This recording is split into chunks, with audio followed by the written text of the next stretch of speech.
This playthrough is rated M for mature. Greetings and salutations, viewers. Vauldemare back here with another episode of Our World Is Ended. In the last episode, well, we're going on a date with Asano, but she thinks we're a little kid. Yeah, that ain't creepy at all. But apparently we found out that despite what we see from our end with her with Nicole, she's like, she acts all lovey-dovey, but when we're actually doing the date thing, she acts completely different. It's almost like she knows. Yeah, that can't be right?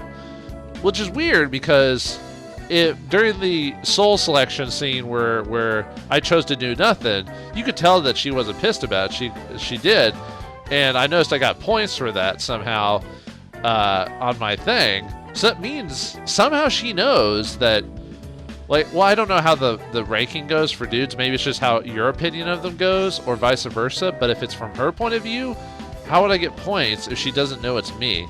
I don't know, maybe at the end she finds out it's us or something like that. That's how we get the points. But still, that's something that's kind of like, you know, it's for mechanics purposes. It's like one of those things where like it doesn't make sense, sort of. Anyway, let's. We're asking her a question while we're in this little cafe place. That's the question that came to mind first. But now that I think about it, maybe I should have asked something that's more about her. About them? Well, I get you. You just met them, so you don't really know them. Well, looks like she's willing to answer. This actually intrigues me. Chances to ask about them are few and far between. I'm actually a little, very curious what she thinks about them. She'd probably won't answer if I asked myself, so this is a good opportunity. First off, I worry. Though he looks like just a pervert at first glance on the inside, no, scratch that. He's actually a pervert on the inside too. So are you, lady. He's always grinning and walks around with the base looking like a mess, and when he talks, it's always power and sexual harassment. I don't know if he does his job properly or now. I actually know something else about him. Most of J7's earnings are from his side business. Side business? That's how I think the way I said it almost should have been how he actually would have said it, because he would have been surprised. I assume it's like selling, like, you know, women's underwear or something like that. Side business? Yeah, you know how our games don't sell, right? It's weird that the company's still alive, isn't it? Yeah, I did kind of notice that. Though he spends the day making games, at night he locks himself in his room and makes and sells programs to other businesses. Oh yeah, he is a genius programmer, right? So, okay, a little bit more legit, if it's legit. I don't know much about them, but they have something to do with security and system architecture or whatever. It's hard stuff. So basically, gaming is what he actually wants to do, but he does the hard stuff to make a ton of money so he can do the stuff he likes. That makes sense. Seems legit. He uses the money he gets from that to let us keep making games. And that's despite the fact that he can get by just fine by himself. You can never understand how a perv's mind works, I guess. Well, it means he's... I had no idea that a warrior-son was doing something like that. I know that he excels at programming, so it's no surprise that he can make programs for businesses. However, I never would have thought he'd do just that to fund our game development. I actually knew a guy whose dad would make programs for... Oh, I forgot what oil company it was, but basically made the company. He basically do the programs that basically help, like, find the oil or something, like like maybe, like or detect it or something. I forgot the details about it, but basically he worked for a petrol company, made a program, and basically make the program, give it to them, and then he was sent all over the place to go basically teach that program to the new, like, the techs that worked in that business, and then when he came back, he'd update the program to do something new, and then he'd get to do it again. He got paid a lot of money. And I think he finally retired a few years ago, and now he, like, builds and flies planes and stuff like that, which is pretty cool. I haven't seen him in a good while. I don't even know if he's still alive or not, but anyway. I always had the impression that he's lazy, so I could never have expected anything like that from him. Keep it a secret from everyone else, alright? He doesn't like it when people find out that he's working hard for that. I don't know why he's acting all noble, but yeah, he just likes being a pervert, I guess. Okay, I won't tell anyone. Finding out about a secret makes me feel a bit bad. Give her an awkward nod. Now, Ruka, he's the real deal. That's quite an assessment. Oh, he is. Guy's a real man-child. I say he's beyond help. Oh, so that's what she means. Honestly, I can't tell what he's thinking. Barely understand what he says or does. Talking to him is tiring. It often just pisses me off. I can relate. but the guy never lies to anyone. Whatever he says is based on some weird convictions or delusions, and he never lies, to himself or to others. He's completely exposed himself to the world and lives honestly. That's kind of amazing, don't you think? He just makes you think, wow, even a person like this can get through life. It's encouraging. Now that she mentions, I don't recall hearing Ruka-san ever say a single lie. He always stands out because of the way he acts, but he's actually pretty helpful and is very nice to Tatiana.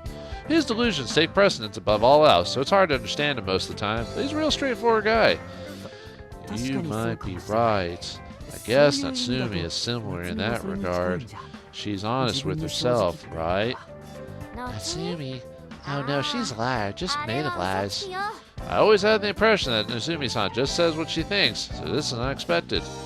Well, I mean, we're getting it from her perspective, so doesn't mean she can't lie or twist things, you know. We humans tend to sometimes forget the bad, or we want to change things that fit our own narrative, despite it seeing with it or hearing with it with our own eyes and ears. So. I don't know why she lives like that. She's free to keep doing it. But she fakes herself and hides her true self deep inside. What are we in the Persona world or something? Oh, it's playing some self-imposed rule, and honestly, it hurts to watch sometimes. She pretends like she wants to project to everyone while actually being a lonely attention seeker. Seriously, what do you even do with someone like that? Well, she seems to have become far better recently, though. Really? I never would have guessed that Natsumi's lonely. In fact, I always thought she adored the solitude. Well, that's the thing about humans. We're also herd-like creatures, so it's hard to be... Like, I like my solitude, but I'll admit I probably need just a little bit amount of, like, someone else to communicate with. Not often, though, but even I, who likes to keep his private time, you know, wants at least a little bit of interaction. Just a smidge. Then again, I only recently became able to have proper conversations with her, so I guess it's only fair that I didn't know that. However, her passion for her craft is real. Don't ever misunderstand that. She needs to watch her mouth, is egotistic, dishonest, and obstinate. But for the sake of game development, she works her hardest and won't ever slack around. That part of her is definitely real. I can never be like her when it comes to that. No, not that I want to. Asano-san makes a wry grin. I gotta say, she's real observant. Not everyone can know people like that. Well, even then, most people don't really know people like that. Unless you're a psychiatrist or some weird freak show like that. No, I'm just kidding. Asano-san always acts free and controlled, so honestly, this is a bit unexpected.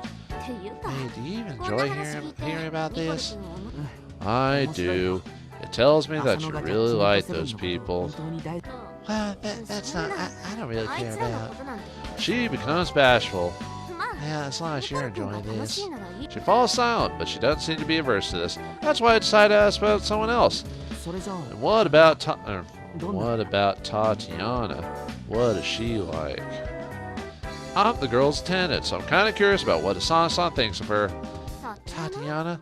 Well, whatever watch her makes me glad that I wasn't born a genius. She's so young, and she's already being called a world-famous brain, Russia's hidden treasure, walking calculator, etc. Makes me feel bad for her. Bad, but those names sound impressive. But they also mean they don't look at her as a person. Ah, that's true. None of the adults would even look at her if she didn't have her talent for programming. She lives in that environment, always battling against stress while doing her best to answer their expectations. She'd be worthless to them unless she keeps being a genius. It's a pitiful life. I never looked at it that way. But now that I think about it, Tatiana said something similar during a day at the park. She claims she does her best so their father would praise her. She probably grew up in that environment, so she might consider that to be a natural state of things. But I can't help but worry that she might be piling on too much pressure. Though when she's with us, no one treats her like that. She's special. Well, technically you still do because she's a child, right? And she is a programmer still. Hell, though they call her a genius, still not as good at a programmer as the Herb. J7 is probably the only place in the world that can treat Tatiana as a sub-programmer. I feel like the girl needs a break like that. You'll teach her how harsh the world can be. She's still a kid after all. She definitely is, but her talent for programming makes it so that no one at Riken North treats her like one.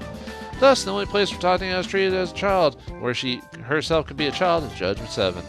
Though honestly, I'd argue that J7 is a bit too harsh to be a good place to help her learn the harshness of the world. Natsumi and Asano-san, for instance, don't hold back against her at all. Compared to her, your little sister has it together, doesn't she? You know, well, I guess. Hmm? This is interesting, even though we've heard Yosan have her own doubts. So, Asano-san becomes slightly gloomy. I know this might sound like I'm bragging, but she's a great little sister. So great that I sometimes start to worry. Worry? Well, let's not talk about it. It's kind of embarrassing to talk about your family. Asano-san forces a smile and dodges the subject. Anyway, that's all J7, Judgment 7. Hold on. What about me? What about you? Yeah, we know what he meant. I retort, completely forgetting that I'm supposed to be acting as Nicole. I haven't forgot about him. I haven't forgotten him. Reggie's. Wait, what? She knew. I knew it. Huh? She just continued the conversation like normal. I'm glad she didn't find me out, but this feels like she's actually talking to me, not Nicole. As I'm getting over my surprise, Asano-san continues. Reggie, well, he's a bit of an idiot. That's an understatement. No, I mean, that's mean. That's... Well, actually, I said that's mean without realizing it was on screen. That's mean. Well, there are two types of idiots. The idiots you hate and the idiots who are beyond Is beyond help. Neither of those sound attractive. But Reggie's neither. Honestly, he's an idiot you can't hate. The kind of idiot it helps to have around. That's what I think anyway. He's weird. Also, I feel like that his appearance made J7 as a whole change a little. Of course the MC is the one who changes to everyone. No one ever changes around the MC. It changes because of the MC. It's like people that don't have agency or something like that. There's a new sense of unity or togetherness between us now. Idiots sure are something. I had no idea she saw me like this. Also, he doesn't break when I punch him. That's some good cost performance. Whoa, hold on. Who needs that kind of cost performance?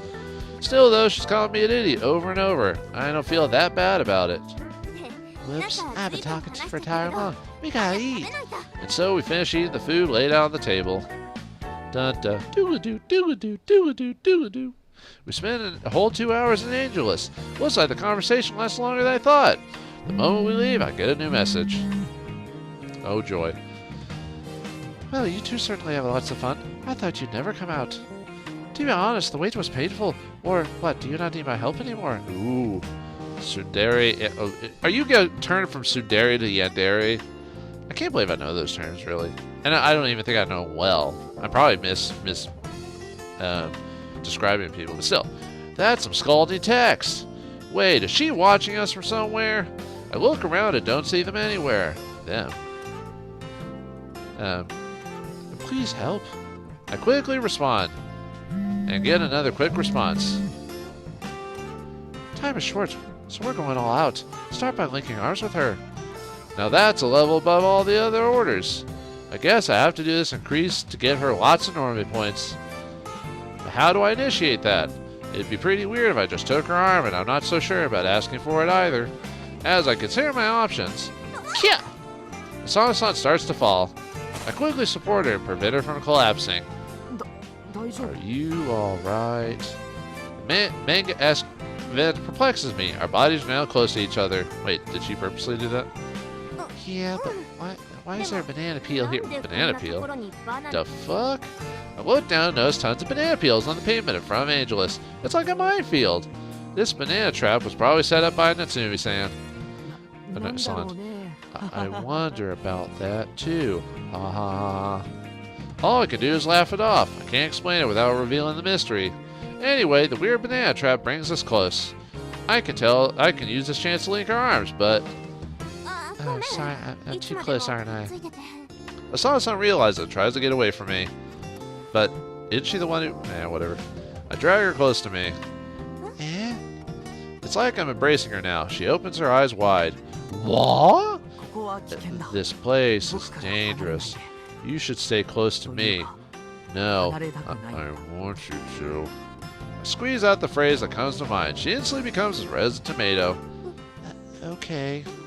I could barely hear her respond. She awkwardly links her arm with mine. Score.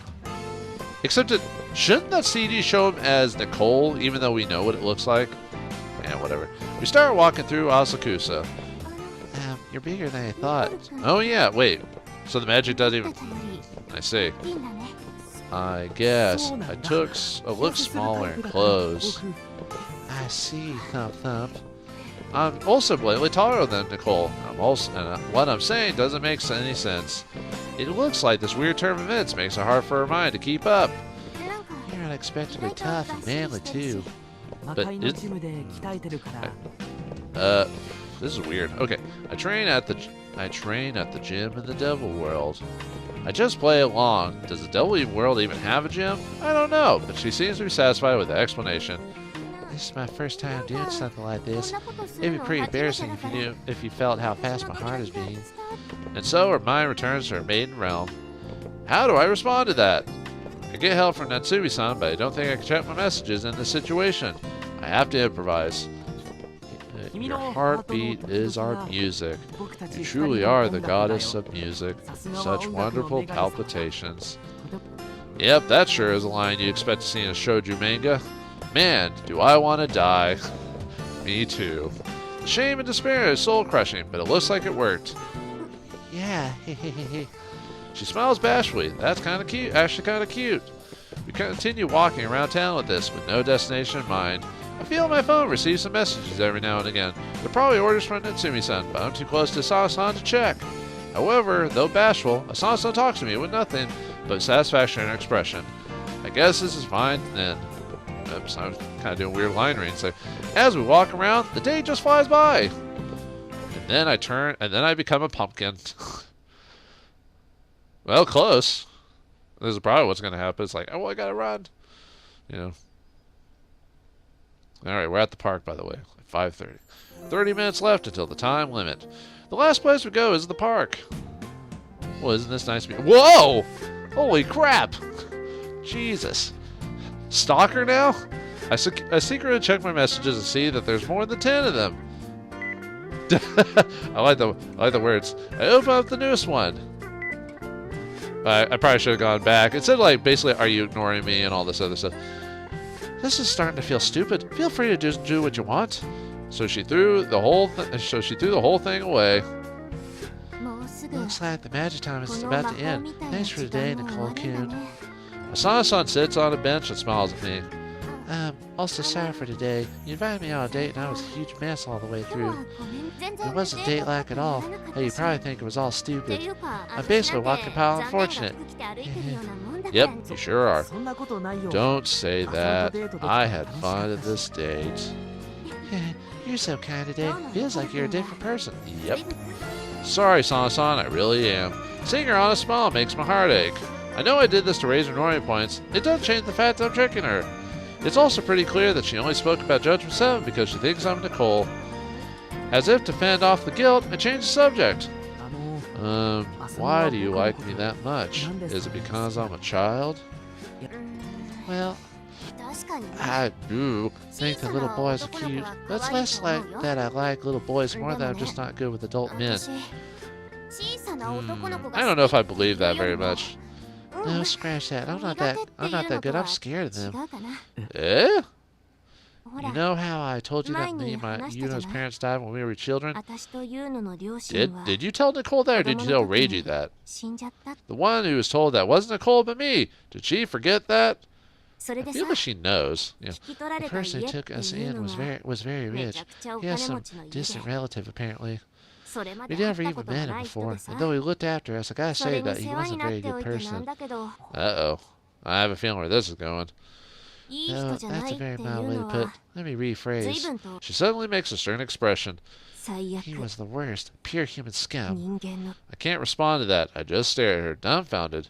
Now, when I was in high school and Yuno was still in elementary, I've been like I am pretty much forever, but Yuno, well, she developed well, and she's friendly and adorable. And that's why the asshole started aiming for her. Oh, he's one of those types of creeps. Not the worst, but definitely on the bottom barrel, that's for sure. Her expression turns gloomy. I've never seen her like this. Wait, you don't mean that. Oh, I didn't let him do anything to her. I'd have rather died than allow that to happen. But my resistance made him go into a frenzy. He clearly didn't like that something didn't go his way. That was the start of hell. Asano-san looks away from me and into the distance. No one needs you two. Baggage like you better not be existing. You both should die with your parents. Not a day went by when you didn't verbally abuse us. He eventually became violent. He punched and kicked me, always aiming for the parts of the body that no one can see when you're wearing clothes. He was absolutely rotten. I did my best to prevent him from attacking Yuno, but I was always worried sick that he eventually would. Did you talk to someone about this? Of course I did. I went to the Child Consolation Center, and they didn't help. Why? I was curious too, so I did my best to look into it. The reason shocked me. That man secretly made a deal with him. Me and any other child can easily be silenced with a bit of money and power. Well, that's true. That was when I started to think that we don't have any allies. And that was why I thought I had to protect you by myself. He beat me up a lot, but I couldn't bear that much. I couldn't handle it as long as Yuna was okay. But that girl's too kind, so seeing me get beat up just made her feel worse. ... That's why I left the house as soon as I graduated. If I didn't do that, we both lost our minds. Or maybe I would have killed the guy first. I don't think anyone would have blamed you. She laughs, but this is clearly no laughing matter. No, even you can tell I'm making very few snide remarks. So I had Yuno go to middle school while I was found work, but my boss was a scumbag too. Yeah, we heard about that one. He knew that I couldn't quit, so he'd always try to sexually harass me. Well, at least it's not like a W.O.R.L.D. He just jokes about it. He wouldn't actually do it. And that's when the thing with the synthesizer happened, huh? Nicole wouldn't know that, Reiji, you idiot. Yep. Yeah, I bet she knows. I bet she figured out like almost instantly, and she's just playing along because of the work we're putting into it. I mean, it's pretty obvious, but anyway. Asano-san smiled self-derisively. That took me a second. Well, basically, because those were the only adult men I had around me, I became a huge coward. And not a lot of cases, actually, a lot of women become lesbians because of situations like that where their only interaction with men is like the worst of the scum, so they turn to their same sex for comfort and stuff like that. I've seen that quite a few times. Whether they were actually, well, never mind, I'm not going into the detail. I've just heard stories like that. It started seeing every man as an enemy. I tried to differentiate now, but my hands moved before I could think. Well, I guess I can't blame her in that respect, but still, at some point you have to grow. You have to differentiate. You're an adult now. You can't let those hound at you forever. So that's why she punches me so often. And she's got anger problems. Also, though, it's been so long since then, I might have nightmares about that time. It was hell. Ah, that's when I remember something I kept at the edge of my memory. Back in the real world, when Haruka-san told me to get Asano-san, I found her sleeping on the sofa in the lounge. I tried to wake her up and... Doo-ga-doo, doo-ga-doo, doo-ga-doo, doo-ga-doo. No, scary. No, stay away. No! Duh!